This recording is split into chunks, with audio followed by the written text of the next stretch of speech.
사무엘상 5장 1절에서 5절 한 절씩 교도하도록 하겠습니다. 블레셋 사람들이 하나님의 괴를 빼앗아 가지고 에베네셀에서부터 아소데 이르니라.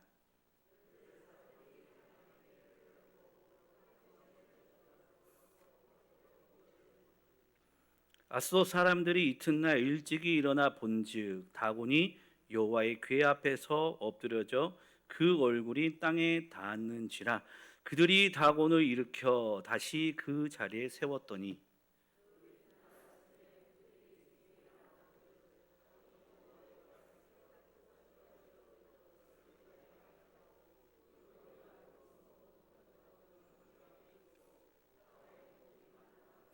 함께 읽겠습니다. 그러므로 다곤의 제사장들이나 다곤의 신전에 들어가는 자는 오늘까지 아소대에 있는 다곤의 문 지방을 밟지 아니하더라.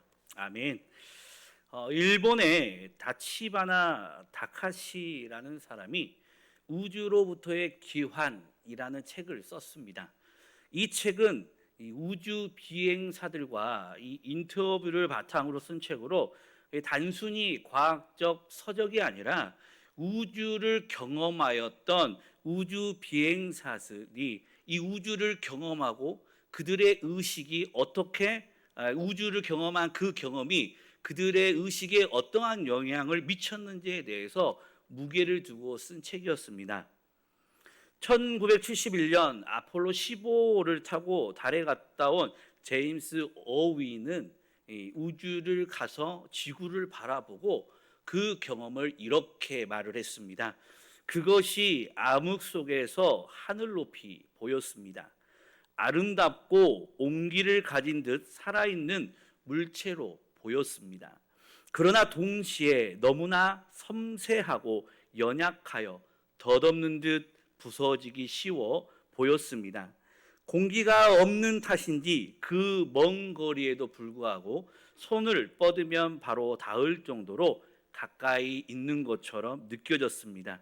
그리고 손가락으로 집으면 부서져 조각 파편이 되어 버리지나 않을까라고 생각할 정도로 연약했습니다. 감동했습니다. 우주의 암흑 속에서 빛나는 푸른 보석, 그 보석은 바로 지구였습니다. 지구의 아름다움은 그곳에 생명이 있기 때문입니다. 내가 바로 그곳에서 살아왔습니다.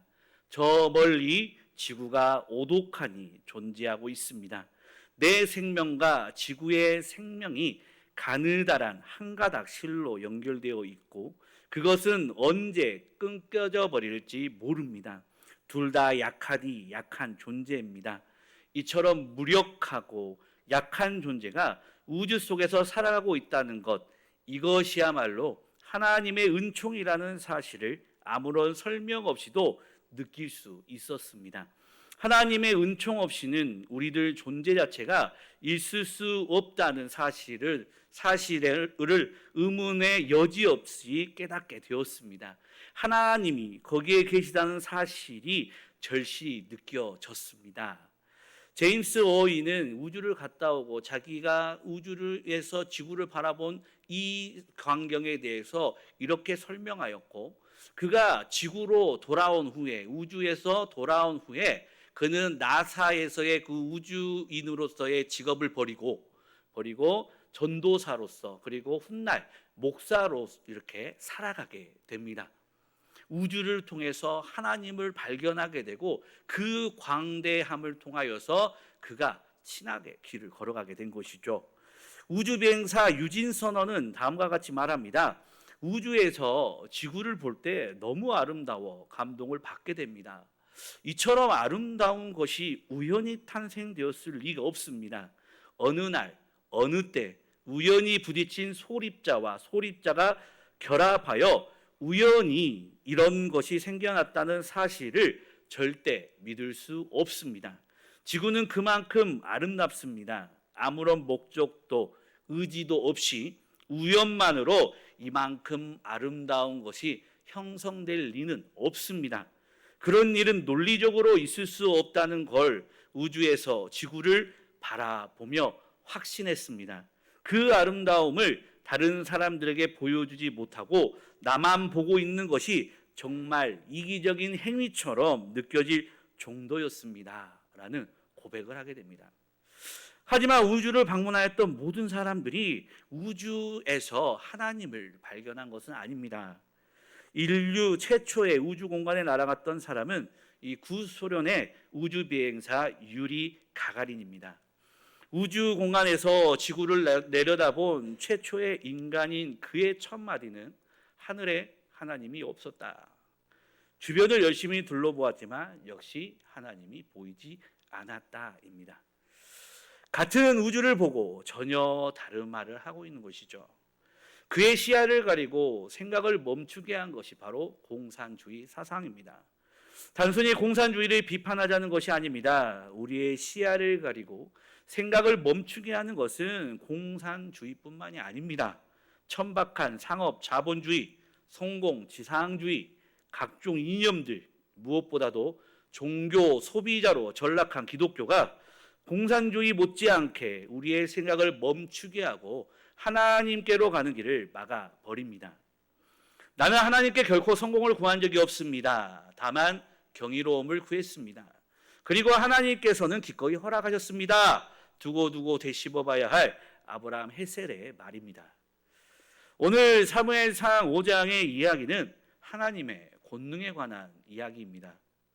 하나님께서 하나님 되심을 스스로 세상 속에 드러내셨음에도 블레셋 사람들은 하나님을 제대로 알지도 믿지도 않았습니다. 그저 여러 신들 중에 이스라엘이 섬기는 한 신으로만 생각하였던 것이죠. 우상숭배로부터 가려진 그들의 시야는 하나님을 볼 수 없었고 그릇된 삶을 살아가게 됩니다. 하나님께서는 블레셋의 이 하나님을 알지 못함 속에 하나님께서 하나님 되심을 드러내며 유일무이한 하나님의 권능을 나타내게 됩니다. 이스라엘과 블레셋의 전쟁이 시작되었습니다. 첫 교전에서 이스라엘은 패배하였죠. 패배한 이스라엘은 실로에 있는 언약궤를 가지고 가면 승리할 수 있을 것이다라고 생각하였습니다. 그리하여 언약궤를 등에 업고 다음 전쟁을 수행하게 됩니다. 이스라엘 진영에서 큰 소리가 납니다. 블레셋 사람들은 이스라엘 진영에 과연 어떤 일이 일어났는가 알아보았습니다. 그리고 그 소리가 하나님의 언약궤가 이스라엘 진영에 들어왔고 그로 인해 사기 충천한 이스라엘 백성들의 소리였음을 깨닫게 됩니다. 첫 교전에서 승리하였지만 블레셋 사람들은 두려움에 빠지게 되었습니다. 왜냐하면 신의 상징물인 언약궤가 이스라엘 진영에 왔기 때문이죠.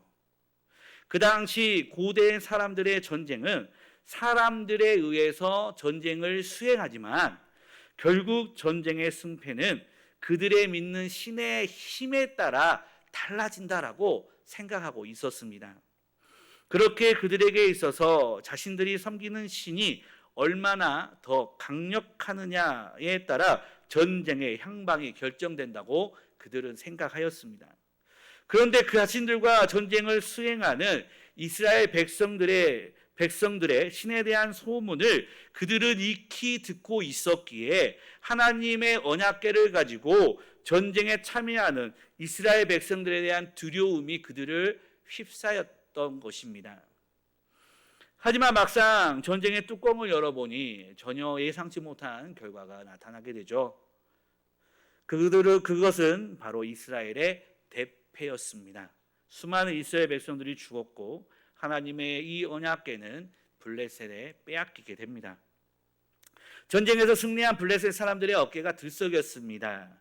이스라엘과의 전투에서 승리하였고 이스라엘의 신의 상징물인 언약궤를 자기들이 빼앗았기 때문이죠. 블레셋 사람들은 전쟁에서 승리함으로 얻은 전리품을 가지고 자기들의 땅으로 돌아가게 됩니다. 우리 1절을 한번 보도록 하겠습니다. 1절입니다. 함께 보겠습니다. 블레셋 사람들이 하나님의 궤를 빼앗아 가지고 에벤에셀에서부터 아스돗에 이르니라. 이 아스돗은 블레셋의 큰 도시 중에 하나였으며 특히 한 부족의 중심지였습니다. 당시 블레셋은 5 방백으로 이루어진 연합 국가 체제였습니다. 아스돗, 가드, 또 에그론, 가사, 아스글론이라는 이 5개의 도시들이 연합한 국가가, 도시 국가가 바로 이 블레셋이었던 것이죠. 그런데 이 지역들 중에 블레셋 군대가 아스돗이라는 지역으로 굳이 가게 된 데에는 특별한 이유가 있었습니다. 이곳은 블레셋이 섬기는 주 신이었던 다곤을 섬기는 신전 중 가장 큰 신전이 이곳에 있었기 때문이죠. 블레셋 사람들은 아스돗에 도착한 후 하나님의 궤를 자신들이 섬기는 신을 모셔둔 그 신전에 옮겨두게 됩니다. 우리 2절을 한번 보도록 하겠습니다. 2절입니다. 블레셋 사람들이 하나님의 궤를 가지고 다곤의 신전에 들어가서 다곤 곁에 두었더니, 이 고대 근동의 전쟁 관습에 따르면 전쟁에서 승리한 자들은 패한 자들의 신의 형상을 자신들의 섬기는 신들의 신전에 안치하였습니다. 패한 자들의 신들이 승리한 자들의 신들의 지휘 아래 노임을 의미한 거였던 거죠. 이와 같은 신들의 위계 질서는 그 신들을 섬기는 자들의 관계를 상징하였습니다. 또 이렇게 하면 승리한 신이 이 패배한 자들의 신의 힘을 흡수해서 더 강해진다라는 생각을 그들은 가지고 있었습니다. 블레셋 사람들은 전쟁에서 이스라엘을 이긴 뒤 하나님의 언약궤를 자신들의 신인 이 다곤 신전에 가져다 둠으로써 이스라엘에 대한 블레셋의 우월성을 확인함과 동시에 이스라엘의 신을 자신들이 포로로 삼았다라고 생각했던 것이죠. 다곤 신전에 하나님의 언약궤를 안치한 다음 날 블레셋 사람들이 다곤 신전을 들어가다 보니 다곤이 하나님 앞에 경배하듯이 엎드려져 있는 것입니다. 블레셋 사람들의 예상과 달리 이는 다곤이 하나님 앞에 굴복한 것을 상징한 모습이었죠. 그러나 그들은 이 일을 우연으로 생각하고 다시 이 다곤 신상을 일으켜 세우게 됩니다. 우리 3절을 한번 보겠습니다. 3절입니다. 아스돗 사람들이 이튿날 일찍이 일어나 본즉 다곤이 여호와의 궤 앞에서 엎드려져 그 얼굴이 땅에 닿았는지라. 그들이 다곤을 일으켜 다시 그 자리에 세웠더니. 사랑하는 성도 여러분, 경배자의 도움을 받아야 일어날 수 있는 다곤 신의 모습을 보면서 무슨 생각을 하시게 됩니까? 자신의 힘으로 아무것도 할 수 없는 허무한 존재, 그 존재가 바로 우상임을 우리는 보게 되는 것이죠.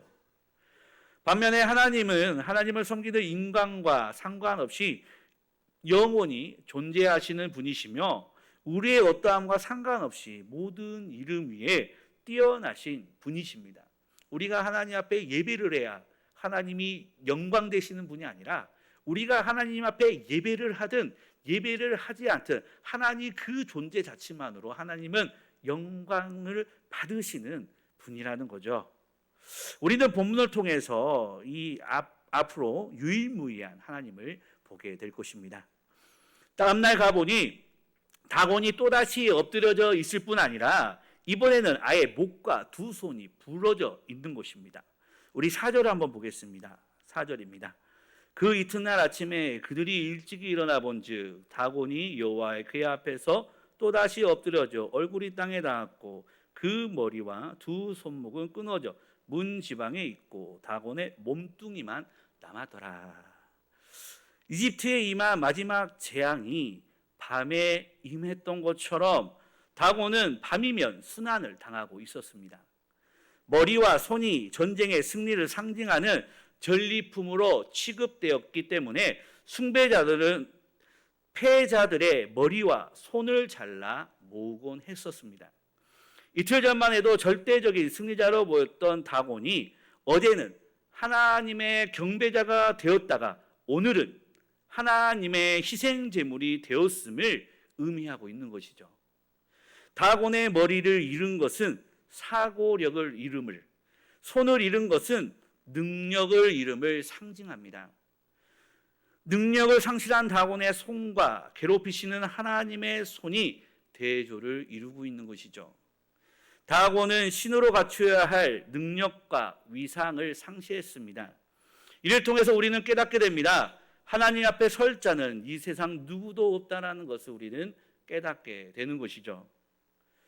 다곤의 신전에 안치되었던 하나님의 언약궤는 무능력한 다곤을 징계했을 뿐 아니라 이제는 능력의 칼날을 통하여 하나님을 업신여기고 거짓된 우상들을 섬기는 블레셋 사람들을 심판하기 시작합니다. 우리 6절을 한번 보도록 하겠습니다. 6절입니다. 여호와의 손이 아스돗 사람에게 엄중히 더하사 독한 종기의 재앙으로 아스돗과 그 지역을 쳐서 망하게 하니. 여호와의 손이 엄중히 더하니는 블레셋 사람들이 당하는 모든 고통이 우연으로 되어진 것이 아니고 하나님으로부터 온 것임을 누차 강조하고 있는 것입니다. 견디다 못한 블레셋 사람들은 하나님의 언약궤를 여기저기 옮기게 됩니다. 비느하스의 아내는 하나님의 영광이 떠났다고 해서 아들의 이름을 이가봇이라고 지었습니다. 그러나 저자는 여기서도 같은 단어를 사용하여 하나님께서 블레셋 땅에서도 자신의 영광을 드러내시는 것을 나타내요. 예, 여기 사무엘상 6장 5절을 보게 되면요. 6장 5절을 보면은 그러므로 너희는 너희의 독한 종기의 형상과 땅을 해롭게 하는 쥐의 형상을 만들어 이스라엘 신께 영광을 돌리라 라고 되어 있는데요. 여기서 사용된 그 영광과 그 하나님의 영광이 떠났다라고 하는 그 이가봇이라는 그 영광과 같은 단어로 사용되는 것이죠. 그러니까 정작 그 비느하스의 아내는 하나님의 영광이 떠났다라고 말하지만 하나님께서는 어때요? 오히려 이방 민족인 블레셋을 통하여서 나 영광을 받으시는 것을 우리는 보게 되는 것입니다. 먼저 아스돗 사람들 사이에 독한 종기가 전염병으로 돌게 됩니다. 견디다 못한 아스돗 사람들은 하나님의 궤를 가드로 옮기게 됩니다. 그들이 하나님의 궤를 가드로 옮긴 이유는 하나님의 손이 우리와 우리의 신 다곤을 치기 때문이었습니다. 우리 7절 한번 보겠습니다. 7절입니다. 아스돗 사람들이 이를 보고 이르되 이스라엘의 신의 궤를 우리와 함께 있지 못하게 할지라 그의 손이 우리와 우리의 신 다곤을 친다 하고.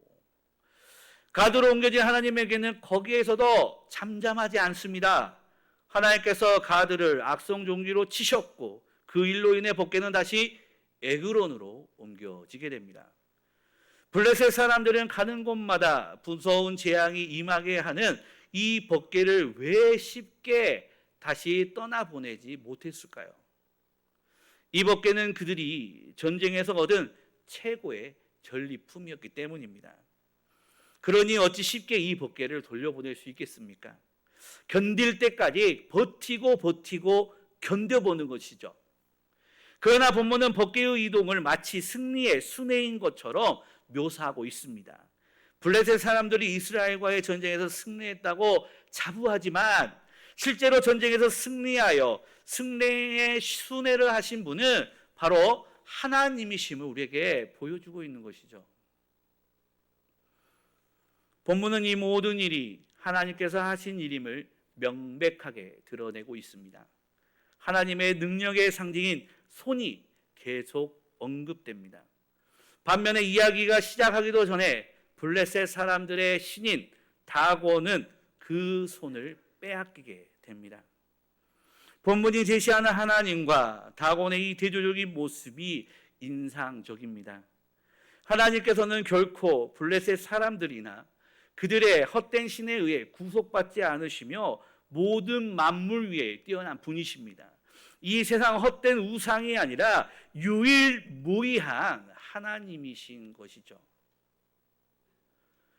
우리는 오늘 이 본문 말씀을 통해 유일무이한 하나님을 바라보게 됩니다. 블레셋 사람들은 하나님의 권능 앞에서 당황하고 있습니다. 하나님의 법궤를 어떻게 처리해야 할지 도무지 대책을 세울 수가 없는 것이죠. 하지만 우리들은 알고 있습니다. 유일한 그 길은 하나님의 권능에 무릎을 꿇고 머리를 조아리는 일, 하나님께 항복하는 일입니다. 그 외에 해결 방법이 없습니다. 그렇다면 유일무이한 하나님 앞에서 우리가 어떠한 삶을 살아야 할까요? 첫째로 하나님을 두려워함으로 하나님의 진노를 우리는 피해야 합니다. 우리 6절을 다시 한번 보도록 하겠습니다. 6절입니다. 여호와의 손이 아스돗 사람에게 엄중히 더하사 독한 종기의 재앙으로 아스돗과 그 지역을 쳐서 망하게 하니. 하나님의 손이 아스돗 사람들이 엄중히 더하사 독종의 재앙으로 아스돗과 그 지경 사람들을 쳐서 망하게 했다라고 증거하고 있습니다. 그런데 이 말씀의 뜻을 제대로 이해하기 위해서는 5절의 의미를 먼저 이해해야 합니다. 거기 보면 아스돗 사람들은 다곤 우상의 머리와 두 손이 끊어져 신전 문지방에 둥그는 것을 보고 하나님을 두려워하기는커녕 오히려 다곤 신만을 두려워하여 다시는 문지방을 밟지 않았다라고 이야기를 하고 있습니다.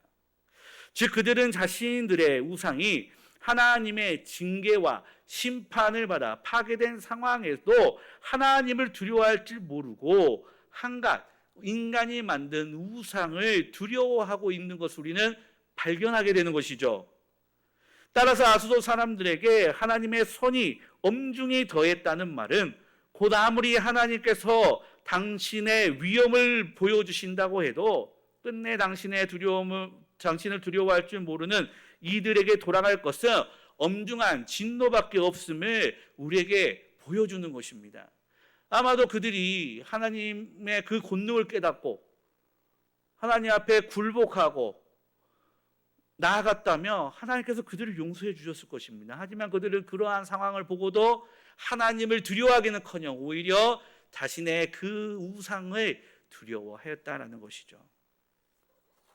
신앙생활을 오래 하다 보면 하나님은 사랑이기 때문에 인간이 아무리 실수를 하고 잘못을 범해도 자비와 긍휼을 베풀어 주실 것이라 생각하기 쉽습니다.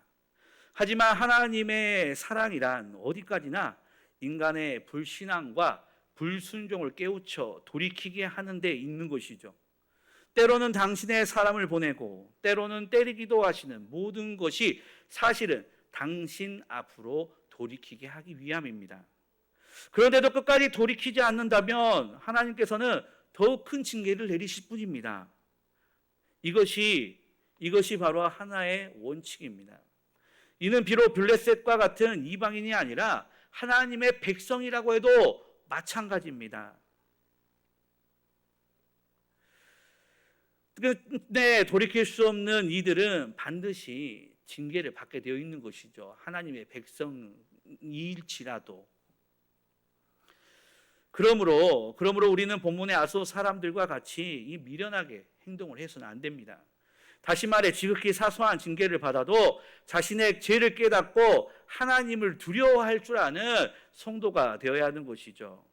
아니 징계를 받기 전에 하나님을 두려운 줄 알고 몸과 마음을 하나님을 경외하는 마음으로 하나님을 경외하는 이들이 되어야 하는 것입니다.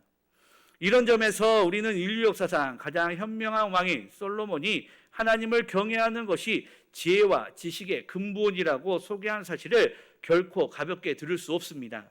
이스라엘의 위대한 점 가운데 하나는 바로 이와 같은 사실을 가르치는 왕이 있었다는 사실이요. 그것을 경전으로 기록하여 후손에 남겨두었다는 데 있습니다. 그러므로 우리는 최소한 이러한 사실을 깊이 깨닫고 이것을 또한 우리의 자손들에게 가르치는 성도가 되어야 하는 것입니다. 사랑하는 성도 여러분, 하나님을 두려워함으로 하나님으로부터 임할 진노를 피하는 믿음의 백성들이 다 되시기 바랍니다. 요즘에 우리가 하나님을 이렇게 가까이 하고 예수님을 가까이 한다고 막 하면서 찬양을 할 때도 주는 내 친구 하면서 진짜 친구처럼 하는데 친구처럼 가까우신 분이지만 하나님께서는 또 엄히하신 분이죠. 엄하고 위엄이 있으신 하나님이십니다. 공의로운 분이시고요. 두려운 분입니다. 우리는 이 사실을 깨달아야 되고 기억해야 돼요. 근데 우리는 자꾸 잊어버려요. 하나님이 용서해 주시겠지. 나를 사랑하니까 나를 붙들어 주시겠지. 비록 내가 죄를 짓더라도 하나님이 나를 이렇게 좋은 길로 인도해 주실 거야. 막연하게 그런 생각들을 하면서 살아가고 있다는 것이죠. 그러면서 우리가 하나님과의 그런 익숙해진 친분으로 인하여서 하나님과 우리 사이에 있어야 될 또한 어떠한 벽을 우리가 뛰어 넘어버리고 그 넘어버림이 결국에 우리의 신앙의 자세로 드러나는 것이 아닙니까? 예배 시간에 우리가 정말 하나님을 두려워한다면 어디 다리를 꼬고 예배를 드릴 수 있습니까? 어디 모자를 쓰고 드릴 수 있어요? 근데 막 모자를 쓰고 다리를 꼬고 우리가 예배를 드리잖아요. 왜요?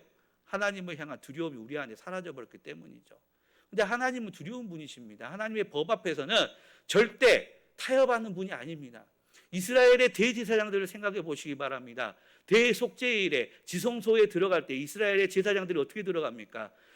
발목에다가 방울을 달고 끈을 묶고 들어갑니다. 왜 그렇게 들어갑니까? 암에서 제사를 지내는 데 있어서 그 율례와 법도대로 지키지 않으면 어떻게 돼요? 죽임을 당하잖아요.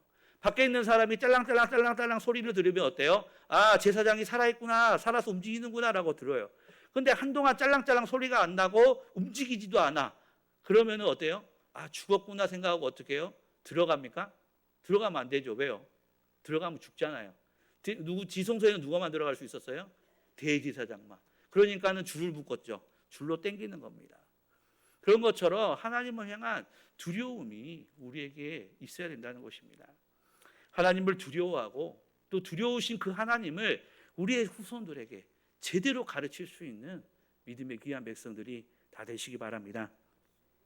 둘째로 하나님을 우리의 도구로 삼는 것이 아니라 우리 자신을 들여 하나님의 뜻이 우리 안에서 이루어지도록 해야 하는 것이죠. 하나님께서는 다곤 신상을 무릎 꿇게 하시고 신상의 손, 발을 자르셨으며 블레셋 지역을 독한 종기의 재앙으로 쳐서 블레셋 사람들을 통해 하나님의 권능을 인정하게 하심으로 하나님께서 하나님 되심을 이방 민족에게 나타내셨습니다. 우리 11절, 12절 한번 보도록 하겠습니다. 11절, 12절입니다. 이에 사람을 보내어 블레셋 모든 방백을 모으고 이르되 이스라엘 신의 괴를 보내어 그 있던 곳으로 돌아가게 하고 우리와 우리 백성이 죽임당함을 면하게 하자 하니 이는 온 성읍이 사망의 환난을 당함이라. 거기서 하나님이 손이 엄중하심으로 죽지 아니한 사람은 독한 종기로 치심을 당해 성읍의 부르짖음이 하늘에 사무쳤더라. 하나님께서는 그 무엇에 도움이 없이도 그 능력과 권세를 나타내시는 분이십니다.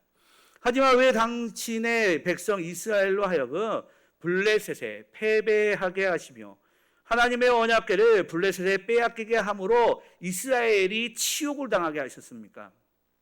그것은 이스라엘 백성들의 하나님을 향한 태도에 있는 것이죠. 각자 자소견에 오른 대로 살아갔던 당시 이스라엘 백성들에게 하나님을 향한 온전한 믿음이 없었습니다. 그런 그들에게 있어 하나님의 임재의 상징은 단지 자신들을 위해 능력을 베풀어줄 하나의 도구에 불과했던 것이죠. 블레셋과의 전투에서 패했을 때 이스라엘 백성들이 해야 할 일은 자신의 죄를 회개하고 하나님의 은혜를 구하는 것이었죠. 하지만 이스라엘 백성들은 패배 후에 어떻게 합니까? 언약궤를 가지고 와서 전쟁을 수행하게 된 것입니다. 그들은 하나님의 능력이 하나님의 언약궤에서 나온다라고 생각하였습니다. 그리고 하나님의 뜻을 구하지 않고 자신의 뜻대로 언약궤를 통해 하나님의 능력을 사용할 수 있다라고 생각하였던 것이죠. 하나님의 임재의 상징인 언약궤는 단지 자신의 전쟁에서의 승리를 위한 도구로 전락시키게 됩니다. 그런 그들에게 어떤 일이 일어나게 돼요? 더 큰 패배가 그들을 엄습하게 되는 것이죠. 우리의 삶은 어떻습니까? 이스라엘 백성들과 비슷하지 않습니까? 우리의 기도는 어떻습니까? 우리의 삶을 통해 우리의 삶을 통해 하나님의 뜻을 이루기 위해 기도하십니까? 아니면 하나님의 능력을 힘입어 이 땅 가운데 우리가 원하는 것을 얻기 위해 기도하고 있습니까? 하나님의 능력을 통해 우리가 건강하기를, 우리의 사업이 잘 되기를, 우리의 자녀가 잘 되기를 기도하고 있습니까? 아니면 우리의 건강을 통해 하나님의 뜻이 이루어지기를, 우리의 사업을 통해 하나님의 뜻이 이루어지기를, 우리의 자녀를 통해 하나님의 뜻이 이루어지기를 위해 기도하고 있습니까? 예를 들어 돈을 많이 벌게 해주세요 라는 기도와 11조를 많이 할 수 있게 해서 하나님 일을 마음껏 할 수 있게 해주세요 라는 기도를 할 때 하나님께서 누구의 기도를 들어주시겠습니까? 결론적으로 똑같이 돈을 많이 버는 것을 말하는 것이지만 그래도 후자의 기도를 하나님께서 이쁘게 보고 들어주지 않으시겠습니까? 사랑하는 성도 여러분, 하나님의 능력을 자신의 삶의 도구로 사용하고자 하는 이스라엘 이 백성들의 모습을 보며 우리는 우리 자신을 돌아볼 줄 알아야 합니다. 우리 역시도 하나님을 우리의 삶을 더 윤택하게 하고자 하는 도구로 사용하고자 하는 것은 아닌지 우리 자신을 말씀의 거울로 비춰보고 잘못된 길을 걸어가고 있다면 돌이켜 세상 앞에 패배하는 것이 아닌 승리하는 믿음의 귀한 백성들이 다 되시기 바랍니다. 말씀 마치겠습니다. 오늘 우리는 비록 이스라엘 백성들의 완악함으로 인해 블레셋과의 전투에서 패배하였지만 하나님께서는 손을 들어 헛된 우상다원과 블레셋 지역을 치심으로 유일무이한 전능하신 하나님임을 우리에게 보여주셨습니다. 하나님의 크신 권능을 깨달아 하나님을 두려워하므로 하나님의 진노를 피하시기 바랍니다. 또한 하나님을 우리의 인생의 필요를 채우는 도구로 삼는 것이 아니라 우리 자신을 하나님의 도구로 삼으시기 바랍니다. 그리하여 우리 자신들을 통해 하나님의 뜻을 이루는 믿음의 귀한 백성들이 되어 하나님께 영광 돌리는 중동교회 모든 성도님들이 다 되시기 바랍니다. 이 시간 우리 함께 찬양하도록 하겠습니다. 찬송가 322장입니다.